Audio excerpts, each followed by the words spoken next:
पहाड़ियों से घिरा देहरादून। रात का समय, हवा में अजीब सी नमी और सन्नाटा ऐसा कि अपने दिल की धड़कन भी साफ सुनाई दे। इसी शहर के एक पुराने, आधे टूटे फूटे स्कूल में 12वीं की कुछ लड़कियों का एनएससीसी कैंप लगा था। दिन में ये जगह सामान्य लगती थी, लेकिन जैसे ही सूरज ढलता पूरा माहौल बदल जाता। कहते हैं उस स्कूल के पीछे जो पुरानी बिल्डिंग थी, उसके नीचे एक बंद बेसमेंट था। सालों से बंद, जंग लगे ताले, टूटी खिड़कियां और उसके बारे में तरह तरह की कहानियां। कुछ लोग कहते थे कि वहां पहले कोई हॉस्टल हुआ करता था। कुछ कहते थे कि वहां किसी की मौत हुई थी, लेकिन सच्चाई कोई नहीं जानता था। कैंप के पहले दिन सब कुछ बिल्कुल सामान्य था। लड़कियां हंसी मजाक कर रही थी, नए दोस्त बन रहे थे, ट्रेनिंग चल रही थी। उन्हीं लड़कियों में से एक थी साक्षी, दुबली पतली, शांत स्वभाव की और थोड़ी कमजोर भी। उसे अक्सर चक्कर आ जाते थे, इसीलिए बाकी लड़कियां उसका खास ध्यान रखती थी। पहले 2 दिन तो सब ठीक रहा, लेकिन तीसरे दिन रात को कुछ ऐसा हुआ जिसने सबकी नींद उड़ा दी। रात करीब 2 बजे अचानक साक्षी अपने बिस्तर पर बैठ गई। उसकी आंखें खुली हुई थी, लेकिन वो किसी और ही दुनिया में खोई लग रही थी। उसकी रूममेट्स ने सोचा कि शायद उसे नींद नहीं आ रही, लेकिन फिर उसने धीरे धीरे छत की तरफ देखना शुरू किया और बहुत धीमी आवाज में बोलने लगी, वो मुझे बुला रही है, तुम लोग नहीं समझते, वो मेरा ध्यान रखती है। उसकी आवाज में अजीब सी ठंडक थी, जैसे वो साक्षी की नहीं, किसी और की आवाज हो। बाकी लड़कियां डर गईं। उन्होंने उसे हिलाया। क्या हुआ? किसकी बात कर रही हो?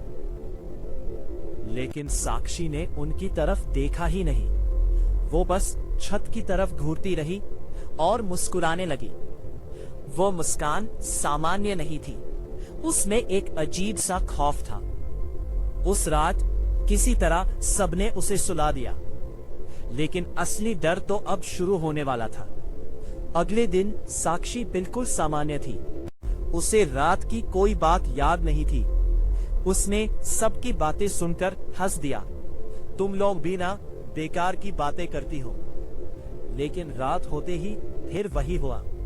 इस बार वो अचानक उठी और सीधे बाथरूम की तरफ चली गई। दरवाजा अंदर से बंद कर लिया और कुछ ही सेकंड में अंदर से जोर जोर से चीखने की आवाजें आने लगी। मुझे छोड़ दो, मुझे मत बुलाओ, मैं नहीं आना चाहती। लड़कियां घबरा गई। उन्होंने दरवाजा तोड़ने की कोशिश की, लेकिन अंदर से कोई उसे रोक रहा था, जैसे कोई उसे पकड़कर रखे हुए हो। जब दरवाजा खुला तो साक्षी जमीन पर बैठी थी। उसके नाखूनों से दीवारें खुरची हुई थी और उसकी आंखें लाल हो चुकी थी। अब डर सबके अंदर घर कर चुका था। उन्हीं लड़कियों में एक थी आराध्या। वो बहुत धार्मिक थी, रोज पूजा करती थी, मंत्र जानती थी और उसकी माँ भी तंत्र मंत्र और झाड़ फूक करती थी। आराध्या ने साक्षी को ध्यान से देखा और उसे तुरंत समझ आ गया कि ये कोई सामान्य बात नहीं है। उसने बाकी लड़कियों से कहा, ये खुद से ऐसा नहीं कर रही, इसके साथ कुछ है। सब घबरा गई, क्या है इसके साथ? आराध्या ने धीरे से कहा, कोई आत्मा। ये सुनते ही सबके चेहरे पीले पड़ गए। उस रात आराध्या साक्षी के पास बैठी रही। जैसे ही साक्षी ने फिर से अजीब हरकतें शुरू की, आराध्या ने उसके सिर पर हाथ रखा और मंत्र पढ़ना शुरू किया। पहले तो साक्षी शांत रही, लेकिन फिर अचानक उसकी आंखें पूरी तरह पलट गईं और वो जोर से चिल्लाई, रुक जाओ, उसे मत छुओ, वो हमारी है। ये आवाज साक्षी की नहीं थी। अचानक साक्षी उठी और पूरी ताकत से दौड़ पड़ी। वो सीधे उस पुरानी बिल्डिंग की तरफ भाग रही थी, जहां बेसमेंट था। आराध्या और बाकी 2 लड़कियां उसके पीछे भागी। रात का अंधेरा, ठंडी हवा और साक्षी की तेज भागती परछाई, वो सीढ़ियों की तरफ बढ़ रही थी जो बेसमेंट की ओर जाती थी। जैसे ही वो नीचे जाने लगी, सामने से एक लड़की ने उसे पकड़ लिया। सब मिलकर उसे रोकने लगे, लेकिन उसकी ताकत अचानक बहुत बढ़ गई थी। वो चिल्ला रही थी, मुझे जाने दो, वो नीचे है, वो मेरा इंतजार कर रही है। आखिरकार किसी तरह उसे रोका गया, लेकिन अब मामला हाथ से बाहर हो चुका था। आराध्या ने तुरंत अपनी मां को फोन किया।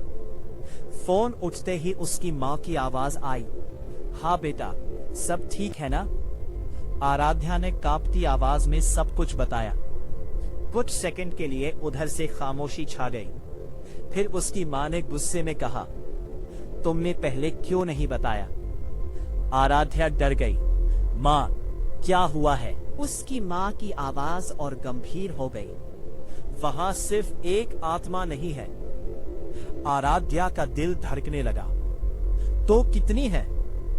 कुछ पल की चुप्पी, फिर जवाब आया, 3।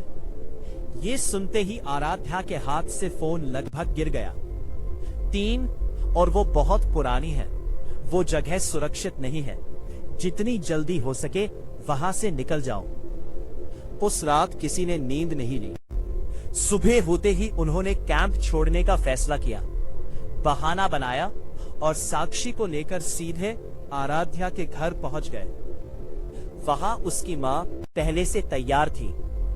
घर में घुसते ही उन्होंने साक्षी को देखा और तुरंत समझ गई कि मामला कितना गंभीर है।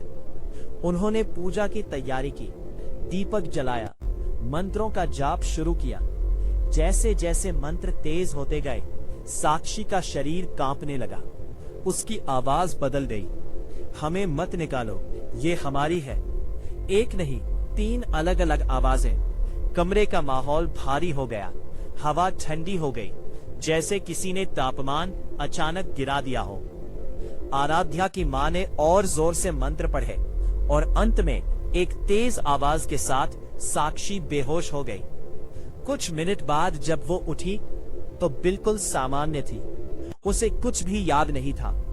धीरे धीरे सब ठीक हो गया, लेकिन एक सवाल हमेशा बाकी रहा, वो 3 आत्माएं कौन थीं? कुछ दिन बाद पता चला उस बेसमेंट में सालों पहले 3 लड़कियों की मौत हुई थी। वो भी उसी उम्र की थी और उसी तरह एक कैंप में आई थी। उनकी आत्माएं आज भी वहां भटकती है और जो भी कमजोर होता है उसे वो अपने साथ ले जाने की कोशिश करती है। तो अगली बार अगर आप किसी पुराने कैंप या बिल्डिंग में जाएं और कोई आपको अंधेरे में बुलाए, तो कभी भी उसकी आवाज का पीछा मत करना।